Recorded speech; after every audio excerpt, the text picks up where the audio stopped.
To remember a very important day in our country's history, September 6th.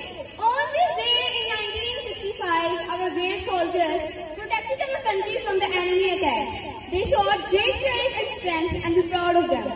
We remember the sacrifices they made, the challenges they faced, the victory they achieved. Their bravery inspired us to stand up for what is right and defend our country against all odds. Like eagles soaring high in the sky, our soldiers rose to the challenges, never to shy.